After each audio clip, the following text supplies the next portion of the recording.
So there is this concept of power first versus love first, okay? So I'm going to explain that a little further because I know it can be confusing, okay? Growing up in unsafe environments, right, means that you may have grown up in a power first environment, under power first people, okay? Which if ends up meaning, really emotionally, that you feel like you're someone to manage rather than someone to love. Right? Now you look at your relationship with God as I am someone to manage rather than someone to love. We will view God the Father based on where we came from in a vulnerable state. Okay? Look at the Israelites. When they were with Egypt, they were enslaved. They were totally under someone else's power, unable to do a whole lot for themselves. And in that state, they were living a power first life. Their relationship with Egypt was power first, and it left them damaged. But God is not a power first God. He is a love first God, okay? Power requires a need. No need, no power. When God created us, he was 100% fully self-sustaining, no need, not lacking anything. He was good to go. Some people describe it as God was love the giver, love the receiver, and love itself within the Trinity.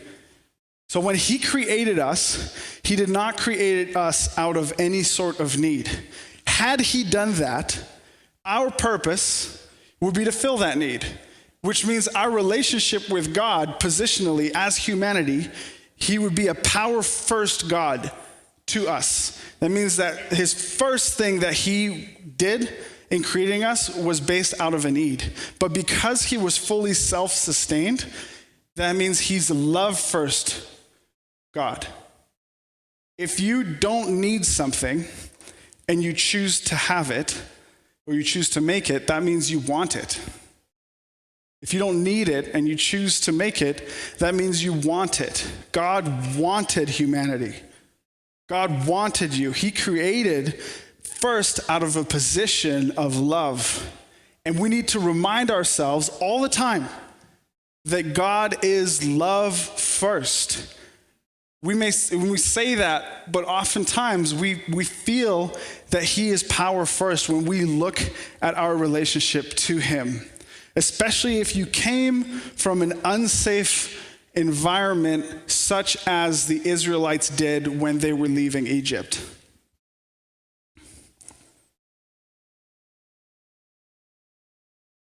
We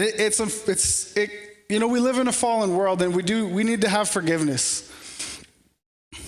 And the truth is that when you came into this world, you're not convenient. Like, I have kids, and I didn't have them because of how convenient they are. Everything is harder, literally. Daily common tasks have become difficult, but they're not convenient. But a parent's first instinct is to love their child, and that goes across all of nature. You see that in the animal kingdom too. Maybe not all animals, some of them are mean, but a parent's first instinct is to love their child. And but things don't always go according to plan. That doesn't mean that love wasn't there. Sometimes it just means that they didn't know how to show it.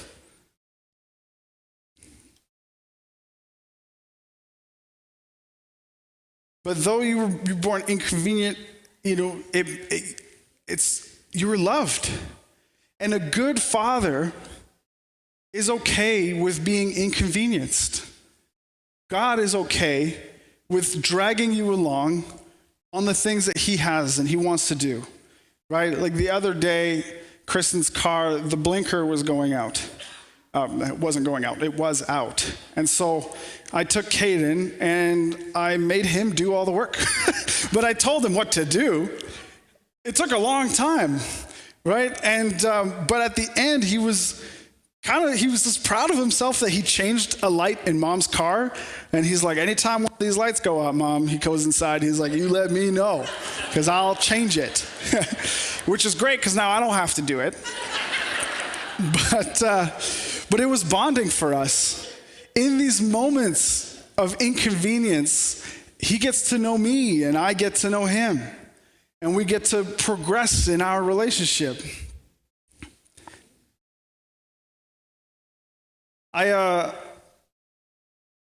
If you're thinking, geez, why is Ben talking about our childhoods?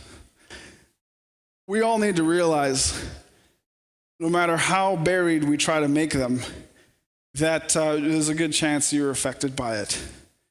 And there's an area of your life that God needs to redeem in order for you to know him as the father that he actually is, rather to view him through the parent that you had or didn't have.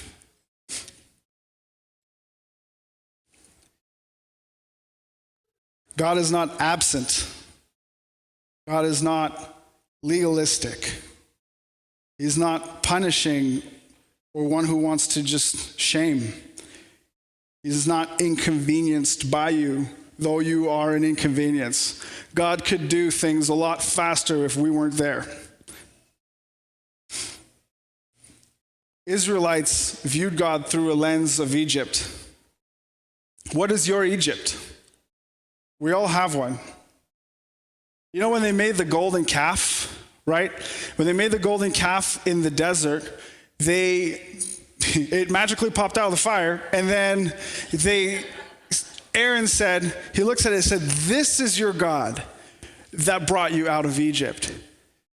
They knew not to make idols, but they were just doing what they had seen done in Egypt because they had forgotten who God really was. They had forgotten that he was love first and not power first. And so they were acting in the way that they had just learned to act in their vulnerable state.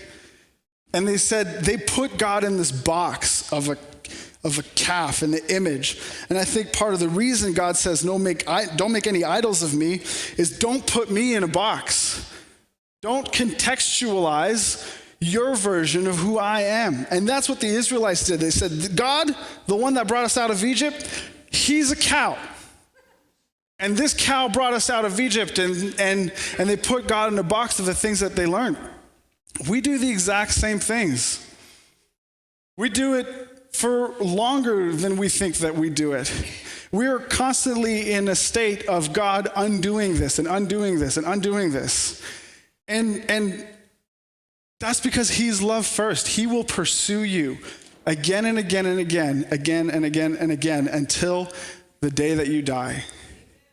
Because he's patient.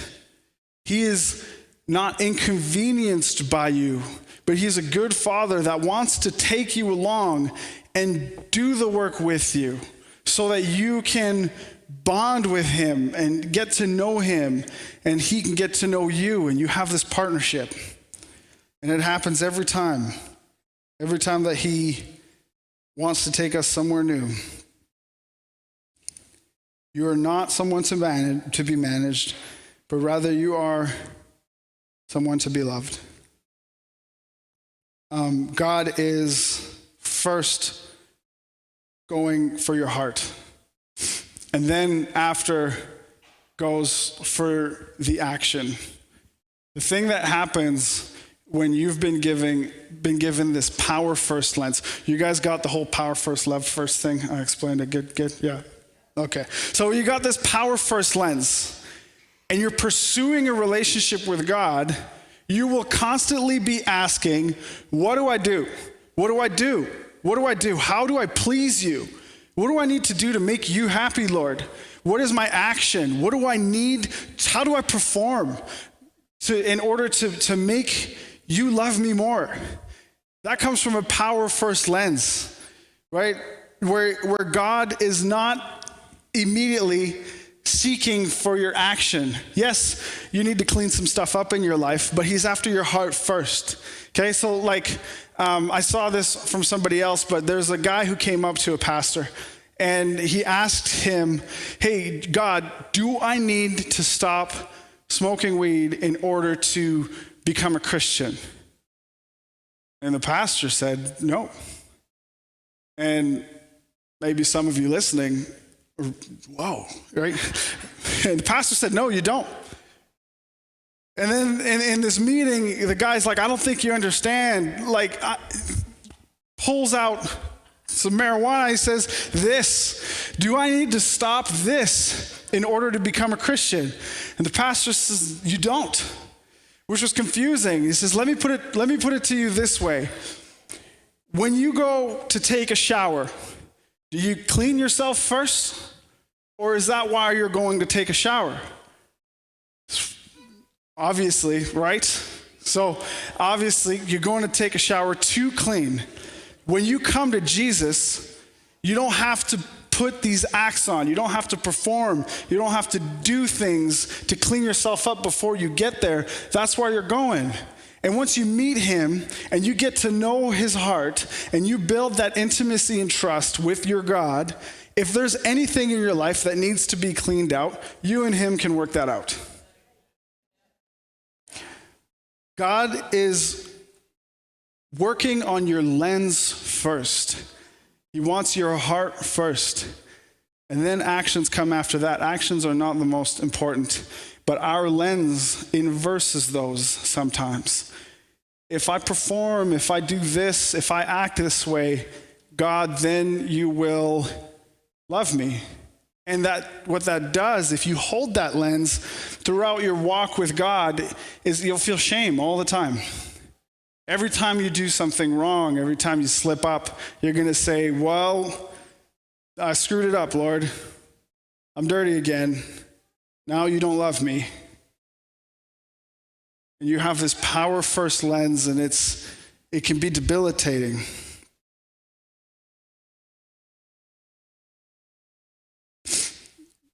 I guess I was going to talk about some of the things the Israelites did right. So, verse 2 of Joshua 1:1-9 said, Moses, my servant, is dead. And he says to Joshua, therefore, arise, go over this Jordan, you and all its people, into the land I am giving them. He said, speaking in current tense, the land that I am giving them. Right now, the land still is riddled with the enemies, right? Like he hasn't cleaned it up or anything. He said, go into the land that I am giving you. On this journey, as you walk with God and you're asking him, and he calls you out to something, and you begin this walk with him, right? That you pray for something, Lord, bring us to the promised land. And you ask him for an oak tree, but he gives you an acorn. He gives you the seed form of your promise. And we get it, and you say, well, that's not what I asked for. Looks different, right? And a love first God says, no, we're going to plant it, and we're going to work the ground together, and we're going to grow this tree, you and I, right? He said, Joshua, take the Israelites into the land that I am giving them. Positionally, the oak tree is yours, but it doesn't look like it should. And he's taking them into Israel, but it doesn't look like it's theirs. We need to have, from a position of knowing his heart, is we can see the oak tree off in the distance. We can see the promise, but it doesn't really become about the promise. It's about our relationship with God.